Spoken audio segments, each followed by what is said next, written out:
Te dijeron que estar solo era un castigo. No decían la verdad.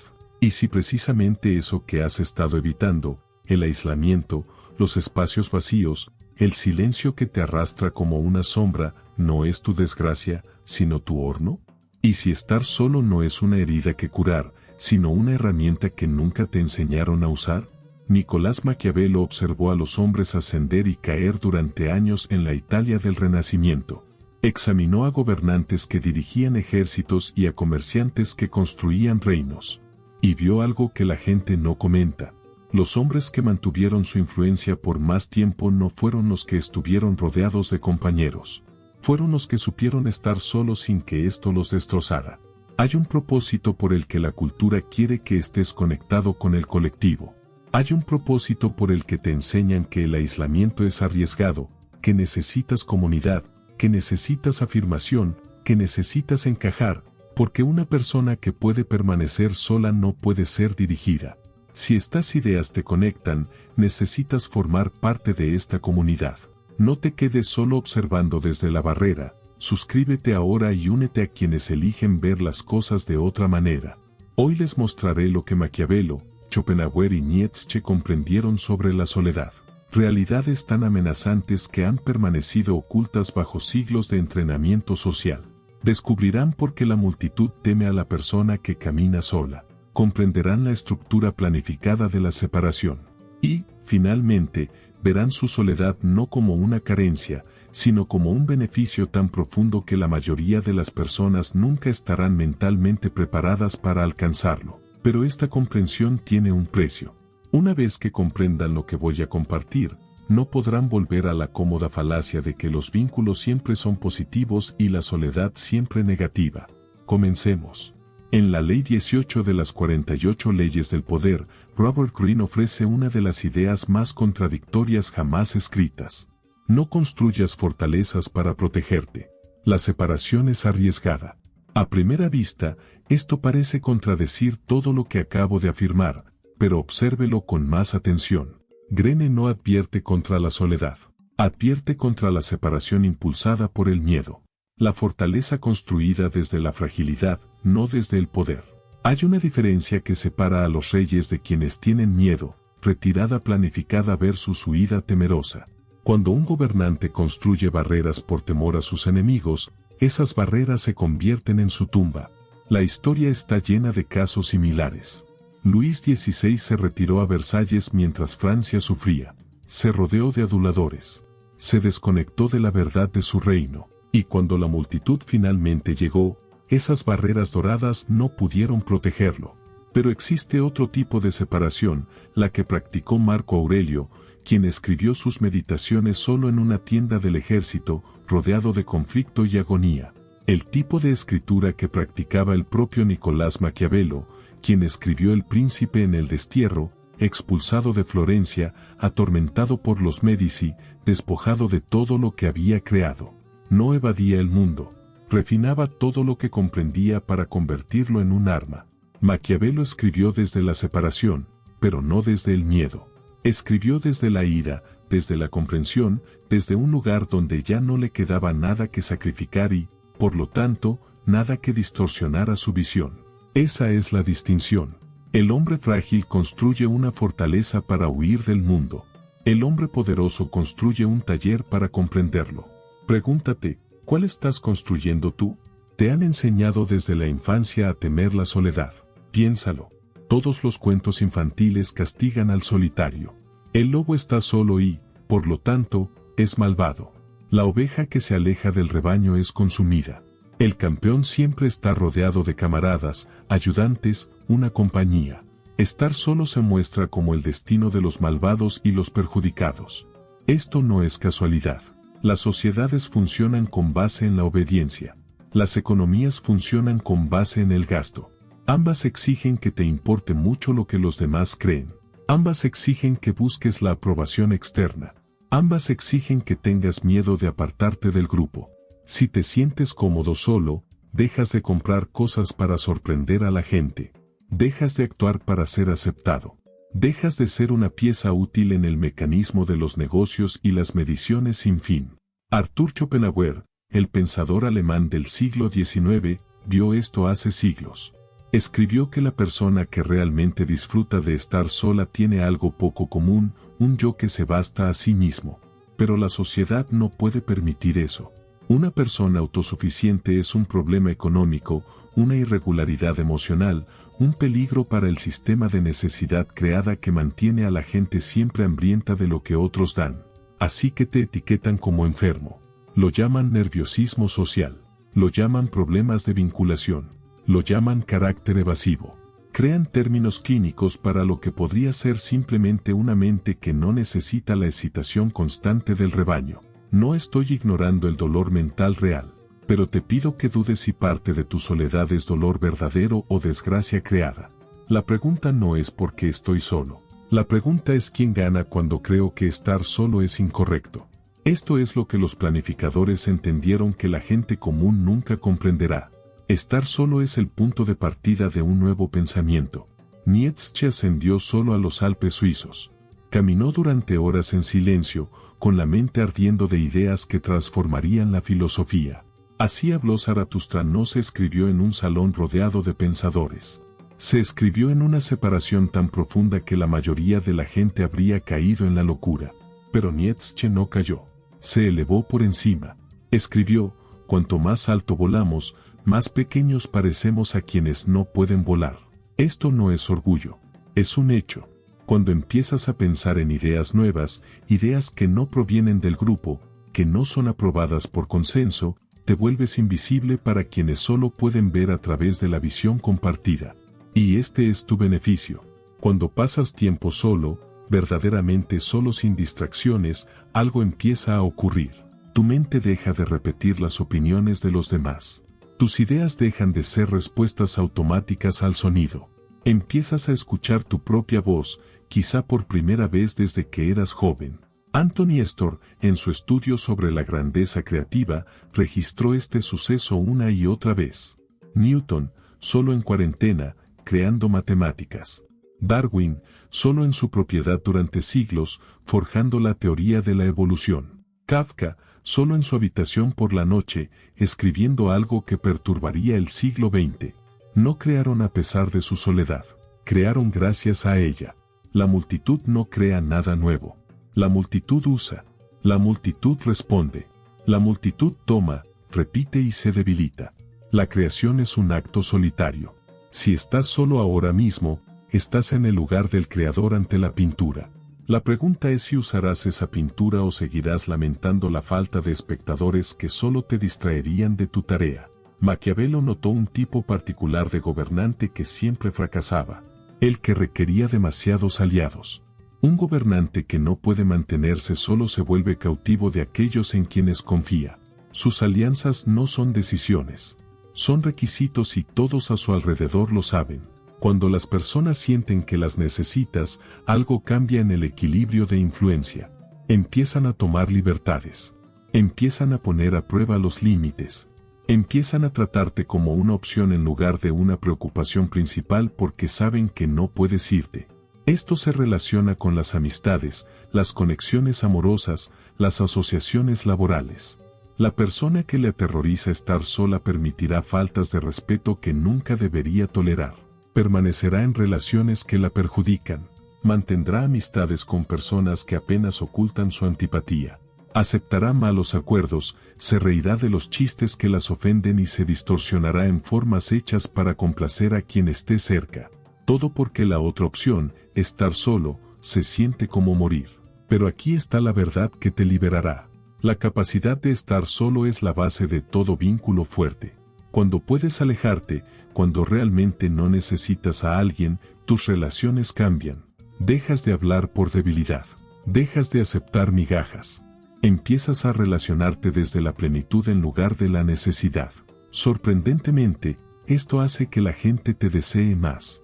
Annalie Rufus en Party of One, Dolores manifestó explica cómo quienes se sienten cómodos en la soledad a menudo crean los vínculos más profundos porque no se aferran, no actúan, simplemente están ahí y la presencia atrae. El que conecta con entusiasmo rechaza. La persona autosuficiente atrae. Esto no es un engaño. No es control, es ciencia. La necesidad es una fuerza repelente. La autosuficiencia es una fuerza de atracción. Hablemos ahora del plan. Hay un método particular que Maquiavelo habría aprobado. Uno que pocos comprenden y aún menos tienen la voluntad de poner en práctica. Se llama la retirada planificada. Cuando uno se ve perdiendo posición en cualquier ámbito, social, laboral, romántico, el principiante se esfuerza más. Persigue con más intensidad. Habla más. Se exhibe frenéticamente y ve cómo su posición se desvanece con cada afán de aferrarse. El maquiavélico hace lo contrario. Se retira. No con ira, ni con declaraciones, ni con una exhibición para provocar persecución. Simplemente se vuelve menos accesible, menos visible, menos entusiasta. En 1512, cuando Maquiavelo fue destituido y desterrado a su granja, no suplicó que le devolvieran el trabajo. No abrumó a los Medici con cartas frenéticas. Se retiró, trabajó, escribió. Y el príncipe que surgió de ese destierro viviría más que todos sus oponentes políticos. Cuando uno se retira con un plan, ocurren varias cosas.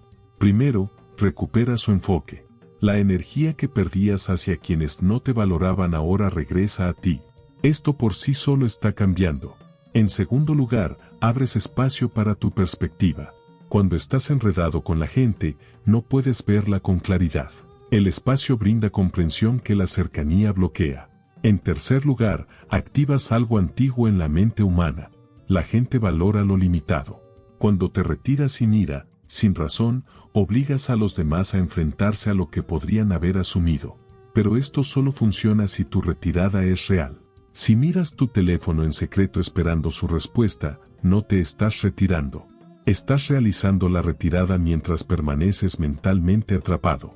La retirada planificada requiere una verdadera liberación interna. Debes reenfocar tu energía en tu propia tarea, tu propio desarrollo, tu propio reino. Debes involucrarte tanto en tu propio crecimiento que su falta se convierta en un sonido de fondo en lugar de ser el centro de atención. Esto es difícil, pero la dificultad es la pantalla que divide a quienes usarán estas ideas de quienes solo las comprenderán. Arthur Schopenhauer fue quizás el pensador más veraz que jamás haya existido sobre la naturaleza humana. Vio algo que la mayoría de la gente rechaza toda su vida. La mayor parte del contacto social humano no es conexión. Es una distracción de la insoportable carga del yo. Escribió que el valor de una persona se demuestra por cuánto disfruta de su propia presencia. Quienes no soportan la soledad huyen de algo interior, y ninguna actividad social llenará ese vacío. Solo puede ocultarlo brevemente. Por eso, las personas extrovertidas a menudo se desmoronan cuando se ven obligadas a separarse. Nunca han construido una vida interior. Su sentido del yo depende completamente de la respuesta externa. Si se elimina la respuesta, sienten algo cercano a la autodestrucción. Pero quienes han desarrollado la soledad, quienes han vivido consigo mismos en la oscuridad, poseen algo excepcional. Poseen un yo sin condiciones. Poseen una identidad que no necesita observadores. Schopenhauer llamó a esto riqueza mental, la capacidad de entretenerse con las propias ideas, el poder de encontrar un interés infinito en la propia mente sin necesidad de una constante aportación externa. Esto no es orgullo, no es antisocial, es libertad mental, y atemoriza a quienes no la tienen, porque cuando te miran, a alguien que no necesita al grupo, ven un espejo que refleja su propio vacío. Ven a alguien que ha salido de una prisión en la que ni siquiera sabían que estaba. Déjame decirte algo que nadie te dirá directamente. La multitud desprecia a quien camina solo, no porque la amenaces físicamente, sino porque la amenazas en su existencia. Tu soledad es una carga. Cada momento que pasas satisfecho en tu propia compañía es una condena silenciosa a su frenético acto social. Cada vez que decides no ir a la reunión, no participar en las conversaciones sobre los demás, no buscar la aprobación que ellos se pasan la vida buscando, revelas la posibilidad de que no tuvieran que vivir como lo han hecho, y eso no es perdonable. Así que se burlarán de ti, te etiquetarán de enfermo, te llamarán antisocial, extraño, demasiado serio, sin disfrute, duro. Déjalos. Nietzsche nos advirtió sobre la mentalidad de rebaño. La forma en que las multitudes imponen la uniformidad no mediante reglas, sino mediante la fuerza social, la frente en alto, la crítica silenciosa, la lenta eliminación de quien no obedece. Pero el poder de la multitud solo funciona en aquellos que aún desean pertenecer. En el momento en que realmente dejas ir la necesidad de su aceptación, sus herramientas se vuelven impotentes. Su desprecio pierde importancia. Su juicio se convierte en lo que siempre fue, el grito asustado de quienes no pueden imaginar la vida fuera del rebaño. Susan Cain registró en Quad cómo las personas introvertidas han sido regularmente menospreciadas en la cultura occidental.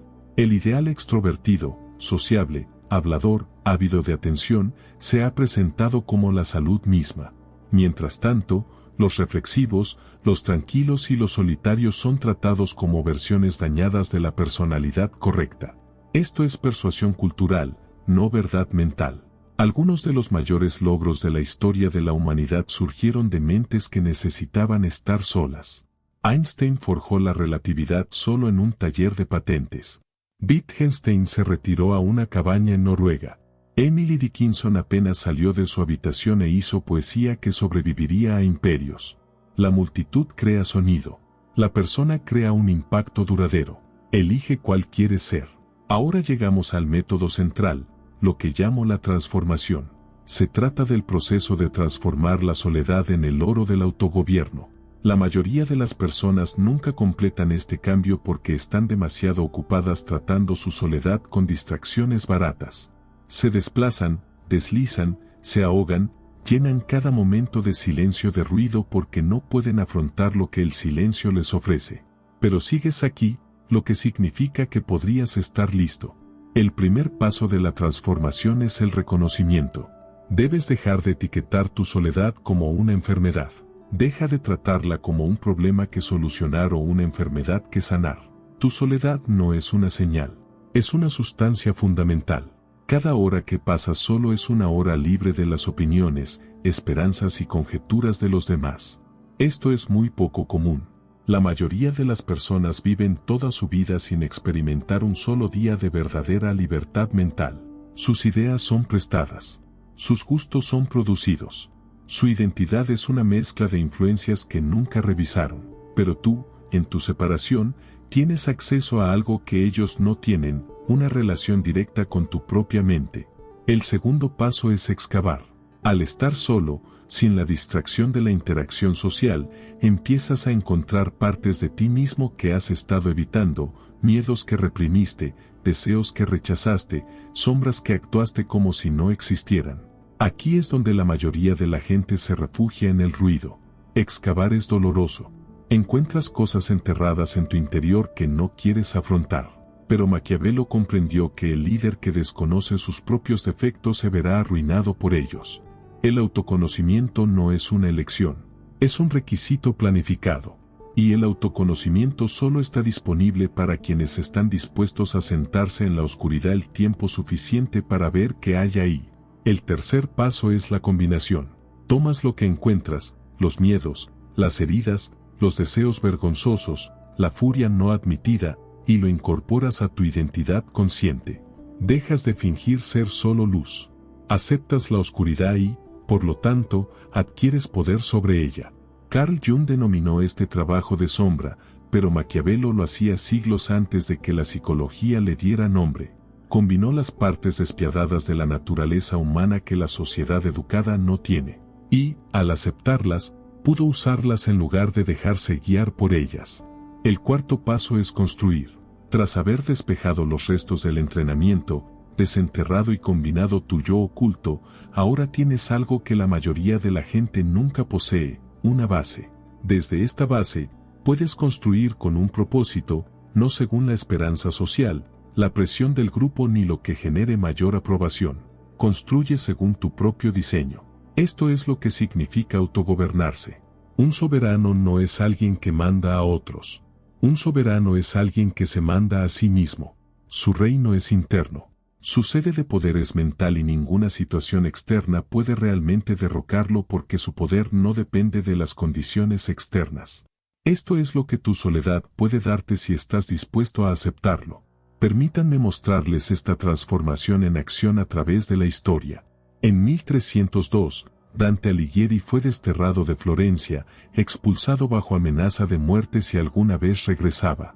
Perdió su cargo político, sus posesiones, su hogar. Vagó por Italia el resto de su vida, sin volver a ver su ciudad. La mayoría de los hombres habrían quedado arruinados, pero Dante tomó su destierro y lo transformó en algo eterno. La Divina Comedia, una de las mayores obras literarias jamás escritas, fue escrita en esa separación errante. El viaje por el infierno, el purgatorio y el paraíso no fue solo una historia, fue la historia de sí mismo. Un hombre que lo había perdido todo, hundiéndose en su propia oscuridad y saliendo transformado. El destierro de Dante no fue su castigo, fue su libertad. Si se hubiera quedado en Florencia, atrapado en representaciones políticas y sociales, habría muerto como un pequeño político del que nadie habría recordado. Su destierro lo liberó de las distracciones que habrían agotado su genio.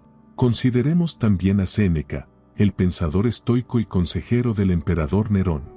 Cuando Nerón se volvió contra él y lo obligó a desterrarse a Córcega, Séneca no perdió la esperanza. Escribió cartas de una obra estoica que influiría en la filosofía durante 2000 años. En su carta sobre la soledad, Séneca escribe: reserva un cierto número de días, durante los cuales te contentarás con la comida más pobre y barata, con ropa tosca y sencilla, diciéndote mientras tanto: ¿es esta la condición que temía?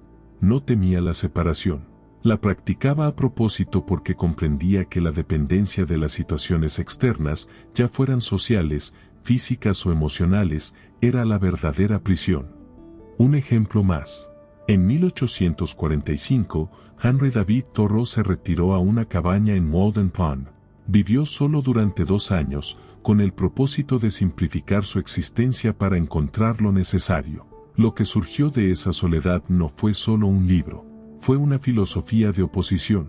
Walden enseñó a generaciones que la vida de silenciosa desesperación que la mayoría de los hombres vivía era una elección, que se podía salir de la máquina, que estar solo no era un destierro, era liberación. Thoreau escribió: nunca encontré compañía tan agradable como la soledad. Estos hombres no sufrieron por la separación, fueron moldeados por ella. Ahora, hablemos de forma práctica. ¿Cómo conviertes tu soledad en un arma? Primero, establece rutinas productivas. El riesgo de una separación no planificada es que cae en pensamientos repetidos. Las mismas ideas oscuras dando vueltas sin fin, sin respuesta. Esta es la soledad dañina. Estar solo de forma productiva requiere estructura. Rutinas diarias que dirijan tu tiempo a la creación, escribir, hacer ejercicio, crear, aprender. Maquiavelo, en su destierro, tenía una rutina específica. Trabajaba en su granja durante el día. Luego, por la noche, se ponía ropa formal, las túnicas que alguna vez usó en un cargo político, y entraba en su estudio. Allí interactuaba con los antiguos maestros, leyendo y escribiendo como si aún estuviera en el centro del poder. Esta rutina era mental. Mantenía su identidad como pensador y planificador incluso cuando las situaciones intentaban reducirlo a un granjero. Tus rutinas cumplen la misma función. Mantienen tu identidad como alguien que construye hacia un propósito mayor incluso cuando nadie te ve. En segundo lugar, cultiva la compañía mental. Puedes estar solo físicamente, pero no tienes por qué estarlo mentalmente. Los libros son conversaciones con las mentes más brillantes de la historia.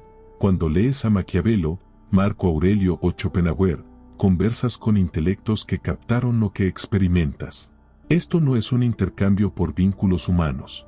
Es un tipo de vínculo diferente, uno que trasciende el tiempo y el espacio, uno que no te pueden arrebatar, independientemente de tus situaciones sociales. Crea tu biblioteca con un propósito.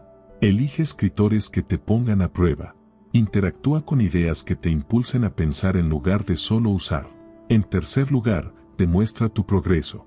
El riesgo de estar solo es perder de vista tu propio crecimiento. Sin una respuesta externa, puedes sentirte estancado incluso cuando estás avanzando. Combate esto con pruebas reales. Escribe a diario. Registra tus ejercicios. Anota tu progreso. Crea una historia que puedas recordar y ver claramente que no te has estancado. Esta prueba tiene otro propósito.